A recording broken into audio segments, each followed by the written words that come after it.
Let's have a look at all the highlights from an action-packed opening day here at the Corona Open J-Bay, starting with the first excellent score of the contest. Carissa Moore comes in here as the #1 seed. She's already clinched her spot in the WSL Final 5, but she wants to go into those finals as the #1 seed, and she just looks so strong. Typical power on show from the Hawaiian as she blitzed the long open walls here at Jeffreys Bay, and still some texture on that first couple of heats of the morning. It didn't bother Carissa, the 5-time world champion. She was dominant in her first performance in the opening round. The local crowd ate up the performance of Matthew McGillivray, and he had a really tough draw, but he was on the attack, super explosive in the pocket, great variation in his surfing, and with every move the crowd lit up and they got right behind him as he looked to overcome the highest scoring surfer not to progress directly through to the round of 16. Griffin Colapinto would have won every other heat, bar heat 3, where Jack Robinson put up 15 points, but he is looking so on point. The current world #4 coming off a couple of big victories this year, but Matthew McGillivray too strong. Jack Robinson, what a magic run he's been on, and he is seriously connected with this wave. He got pushed by the wildcard Luke Thompson in the opening round, but held his nerve, and in the final stages tapped into this ride, got himself a couple of brilliant barrel rides, and got the number he needed to get the jump on the South African and earn his place in the round of 16. He is so nervy and so solid.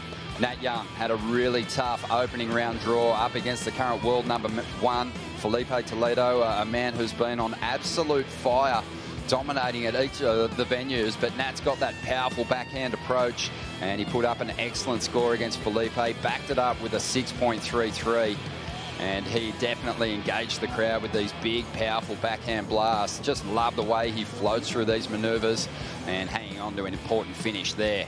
Kelly Slater makes his competitive return here at Jeffreys Bay after skipping a couple of events. And he had moments, flashes of brilliance, but Slater was ultimately overcome by Miguel Pupo and Connor O'Leary, who just looked so strong on the backhand. But Slater, he's going to have a lot of room to improve. Great finish there and some real positive signs. But what about this guy? The big goofy footer from Australia, really laying into some huge turns, finishing off his heat beautifully to turn it in the dying stages. Joanne Defay got pushed into the elimination round and the pressure was on. Obviously she has an opportunity at this stop to clinch her spot, and with this surfing she was able to do that, getting into the quarterfinals. She hasn't missed a final series all year, and she is going to be warming up as she moves into those quarterfinal clashes. But Joanne Defay just always confident, and she looked very sure-footed when she took to the water in the opening round and also that seeding round. It was a big recovery. Tyler Wright, she is back in the jersey and really looked comfortable. It was a slow heat.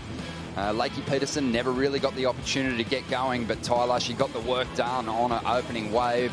It was the board that she rode to victory at Bells Beach, and she ended up breaking it in this heat, but she's got a good backup under her feet, and she'll have a fantastic opportunity to go on to a big finish here at the Corona Open J-Bay as we take a look at the quarterfinal bracket. Incredible matchups. We're going to be really taking a close look at those. But for more highlights, athlete updates and full heat replays from the Corona Open J-Bay, go to worldsurfleague.com.